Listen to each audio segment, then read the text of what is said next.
He claimed that half of the NASCAR rule book in the 70s was because of him.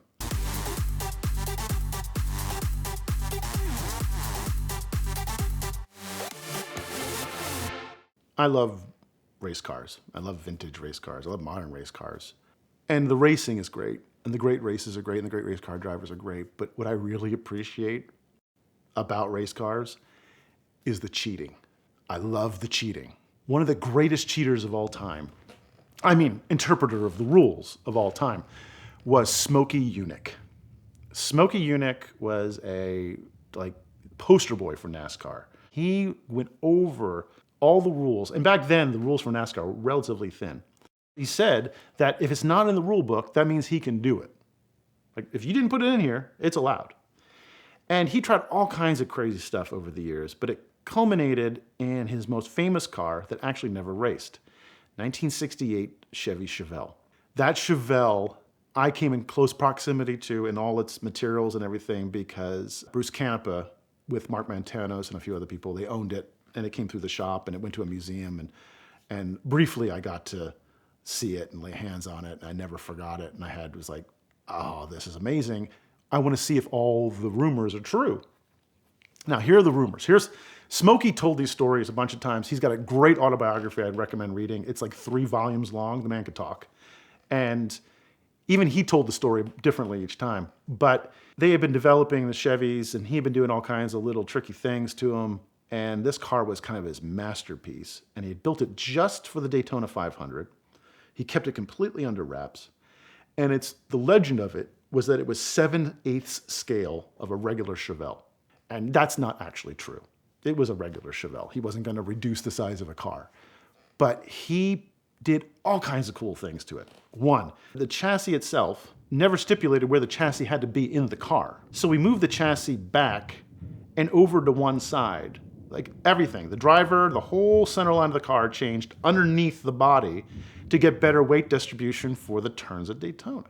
Then they never really stipulated how the floor was supposed to be. These cars never had belly pans like prototypes and things like that, but that belly pan works aerodynamically, cleans up the air moving under the car. So he dropped the floor down a few inches so it surrounded the exhaust and all of the lines and essentially made a flat floor car out of it.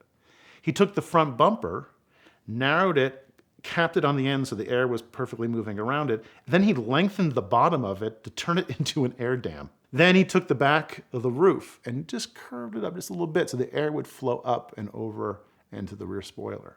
And this famous story goes that he brought the car to inspection, and they take it apart, and one of the inspections is to see how much fuel is in the gas tank. Now, he had already cheated with this before. He was famous for putting a basketball in a fuel tank. So you brought, say, I don't know what the exact size was, but say you could have 26 gallons. He'd make a 28-gallon tank, put a basketball in it, and they would measure how much fluid came out, and it would be 26 gallons. And then he would deflate the basketball, take it out, and have an extra 2 gallons in there.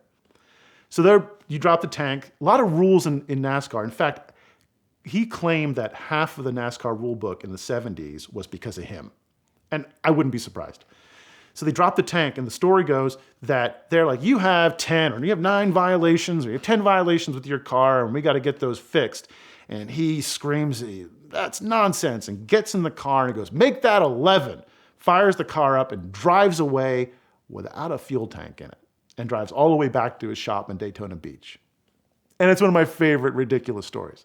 Now, nobody seems to have remembered this actually happening. Smokey says it did. Smokey says it didn't. The truth behind that story is they never stipulated how big the fuel line could be. So the fuel line on Smokey's Chevelle was 11 feet long and 2 inches big and could hold in itself a couple gallons of fuel. Another story I heard, I'm not sure it was ever confirmed, was that he knew that the car would be scrutinized. Everything he got was scrutinized. So he made another Chevelle, a stock street Chevelle, with all the small adjustments he had made, and parked it in the parking lot.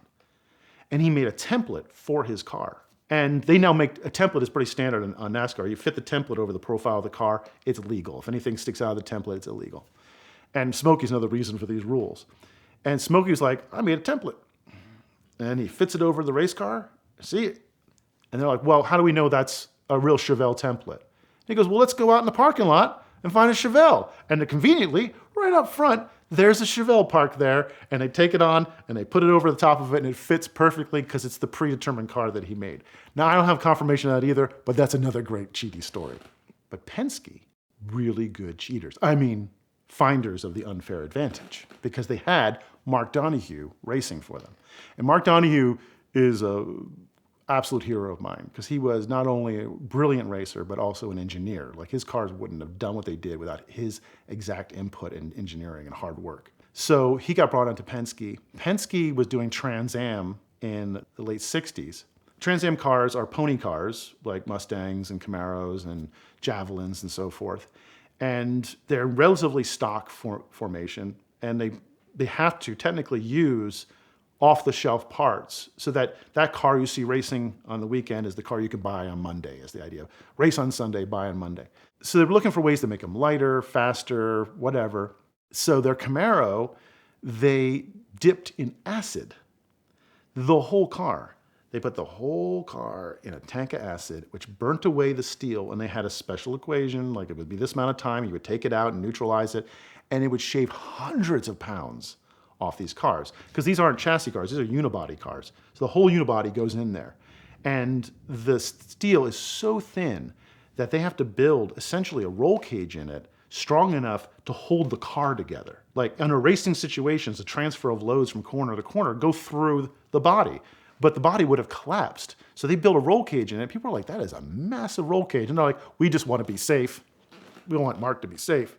And the story goes that one of the technical guys came up and put his clipboard on the roof and went to get it and leaned against the roof, and the roof just goes boom, boom. Like it is paper thin. And he's like, what's going on with that? And I'm like, I don't know. Sheesh, that's unfortunate. Must be the sun. What caused it? What could possibly have happened? And they caught on to it, and they supposedly at that race went to a local dealer and got another Camaro and swapped it out. But that dipped car supposedly was then moved around with different numbers, so they wouldn't know which car was the acid-dipped car. And Penske had this fantastic clean-cut image. His cars were always gorgeous. Like, he was one of the first team owners who the car had to be perfectly painted, everything's clean, everybody's clean. It was like a professional organization, which that kind of process led to the amazing, organization he owns today, that kind of attention to detail. But he was a cheater. And Donohue helped him every step of the way. Because after that year, I think it was 68 or 69. So in 70, they start racing Javelins. And they need to find the unfair advantage in the Javelin. Now, I got to put my hands in this Javelin because it's the one Bruce Canepa drives now. And it is a fantastic car. And Bruce drives the snot out of it. And if you ever get a chance to watch Trans Am Historic Racing, I highly recommend it. Those guys all know each other, and if you want a show of shows of these cars duking it out, it is fantastic, and the noises are great. But that Javelin has a few tricks up its sleeve. One, like I said earlier, they had to use factory parts in them. I'd not really tell you whose factory it had to come from. So at that time, the Porsche 917 was going to be the dominant car in 1970 in endurance racing. So Penske was like, I could use some bigger front brakes for my Javelin. Go grab some Porsche brakes, take them to an AMC dealer, have them put an AMC part number on it, and sell it to me across the counter. I now have AMC brakes that look mysteriously like 917 brakes. Puts them on the Javelin. Other thing they would do in Trans Am would be the pit stops, and they would change their brakes during the race because they were heavy cars. And you imagine changing hot brakes, brake pads, and in the heat of it. And it would take minutes. So they got another brake booster. So a brake booster in a car is there to give vacuum advantage when you push on the brakes. You have power brakes. There's vacuum helping your foot push the brakes.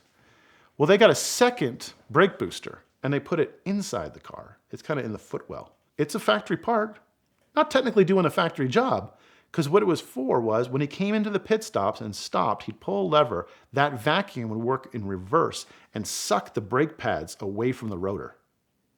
So all they had to do up is go blink, blink, blink, dink, dink, dink, shh. Brakes are on, gone. So instead of a few minutes, it was seconds they could change the brakes on this car. Unfair advantage. Illegal? Not technically. My favorite thing they did was they kind of messed with how they fueled these cars. Now, up to that point, you had jugs of fuel and stick it in the fuel and you waited and put it in, and it took a little bit of time. And these cars used a lot of fuel. They had big fuel tanks. So it would take time to fuel them up. Well, they were like, didn't want to wait around that long. So at one race, there is an enormous fuel tank. This big Sunoco fuel tank. And it's sitting like 5 feet off the ground. And it's got a hose that goes to the back of the car. And they hook up the hose and open the thing. And the gravity kind of pushes it in the fuel tank. And this is during like practice. And the other teams are like, what is that? And it didn't really go that fast. And they're like, okay. So they didn't raise a stink. And they're like watching. And is it legal? There's nothing in the rules that says you can't do it. Okay. Next morning comes. And the fuel tank is now 20, 25 feet in the air. Now, physics dictates every foot that goes in the air increases the pressure on the fuel by like a huge quotient. So they come in, they hook this thing up, they flip a switch, and within about 3.5 seconds, there's 30 gallons in the car. It goes. Donahue says in his book, the car just goes boom, like boom, gas is in, click, bam, and he's gone. And the other teams are like, no. Like, come on, really? Really? And of course, it was only used a few times and it was made illegal because of the danger of it blowing over in the wind or whatever else. But here's this amazing advantage they just kind of cooked up out of nowhere. At every level, from the extremely rich to the extremely poor racer, everybody's looking for that unfair advantage. And I guess that's life, really. We're all looking for the unfair advantage. We're all looking for that little moment where we can kind of sneak through and get a little bit more. But it's always more fun when that's happening at 200 miles an hour. Homeowners insurance may just seem like some boring thing that you have to get a mortgage, but it can be a surprising way to actually save a lot of money. Policy Genius is your advocate to do that. They shop your policy and your insurance needs amongst all the major carriers and find you the best deal. In fact, every time it renews, Policy Genius does it all over again. They check everybody else, they make sure you're getting the best deal, and if there's a better deal out there, they switch you for free. Policy Genius can also bundle your homeowner's policy with your car insurance policy and save you even more. Policy Genius has saved their combined auto and home insurance customers an average of $1,127 a year. So visit the link in the description below, tell them a little bit about yourself and your property, and they'll tell you if you're getting the best deal. Be sure to thank them for their support of VINwiki.